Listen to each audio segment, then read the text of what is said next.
আপনাদের যাদের HTML এর টেবিল অংশে র কে কলাম এবং কলামকে র এই জিনিসটা রূপান্তর করতে যে সমস্যা হয়, আজকে আমার একটা ক্লাস দেখলে ইনশাল্লাহ আপনাদের র কে কলাম এবং কলামকে র কে রূপান্তর করা একবারে সহজ হয়ে যাবে। তো আমি প্রথমে সেকেন্ড টেবিল রাখছি স্যার। তো এই ক্ষেত্রে স্যার আপনারা নর্মালি জানেন স্যার র আর কলাম কোনটা, যারা এই ক্লাসটা করতে আসেন তারা অবশ্যই জানেন কোনটা র এবং কোনটা কলাম। তো নর্মালি স্যার আমরা কি করি স্যার, র বরাবর অঙ্ক করি না স্যার, এখানে আমরা করব কিন্তু আমরা চিন্তা করবো স্যার কলাম বরাবর, আবার বলছি চিন্তা করবো কি স্যার আমরা কলাম বরাবর। আর এখানে আমরা রকে কলামে রূপান্তর করব এবং কলামকে রথ রূপান্তর করব। এখানে একটা টেবিল দেওয়া আছে। তো এই ক্ষেত্রে আপনাকে বলবে কি স্যার এই যে রকে আছে কলামকে রূপান্তর করো এবং এই যে কলাম আছে সেগুলোকে রথে রূপান্তর করো। এই ক্ষেত্রে আপনি সর্বপ্রথম একটা বক্স কাটবেন স্যার, মানে একটা টেবিল আঁকবেন। খেয়াল করেন স্যার, সর্বপ্রথম কি স্যার আপনার টেবিল আঁকবেন।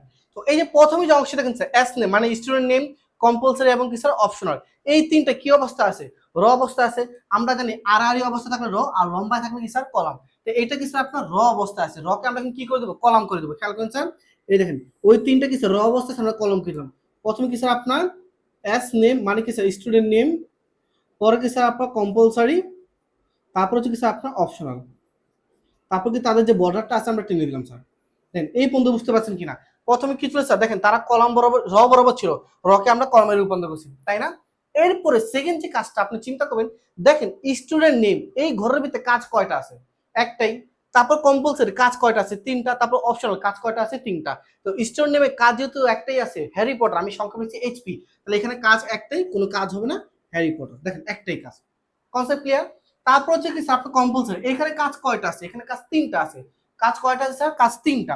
তো এই তিনটা কাজ দেখেন তো কি বরাবর আছে স্যার, আপনি দেখলে বুঝতে পারছেন এই তিনটা কাজ কি স্যার কলাম বরাবর আছে। তো কলামকে আমরা কিসে রূপান্তর করবো স্যার, রতে রূপান্তর করবো স্যার। কয়টা র, এখানে তিনটা, তো তিনটা, একটা দুইটা এবং তিনটা। প্রথমটা কি স্যার আপনার বাংলা, তারপর হচ্ছে আপনার ইংলিশ, তারপর হচ্ছে আপনার স্যার ICT। বিষয় ক্লিয়ার স্যার, একবারে সহজ, কঠিন কিছু না, জাস্ট আমরা র কে কলাম করে দেবো এবং কলামকে আমরা র করে দেবো, ঠিক আছে। এরপর দেখেন অপশনাল, অপশনাল এখানে তিনটা কাজ আছে কিন্তু এগুলো কি বরাবর আছে স্যার, দেখেন স্যার এগুলো র বরাবর আছে, এগুলো কি বরাবর আছে স্যার, র বরাবর। এখন আমরা র কে কি করে দিব, কলাম করে দিব।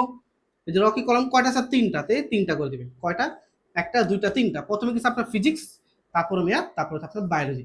এইভাবে স্যার আপনি খুব সহজেই র কে কলাম এবং কলামকে রতে রূপান্তর করতে পারবেন, ঠিক আছে স্যার। আমরা আরেকটা অঙ্ক খেয়াল করি স্যার, দেখেন আমি যদি আরেকটা অঙ্ক বুঝাই স্যার আপনাকে, এটাও স্যার আপনার 24 বা 23 কোশ্চেন আসছিল, ঠিক আছে।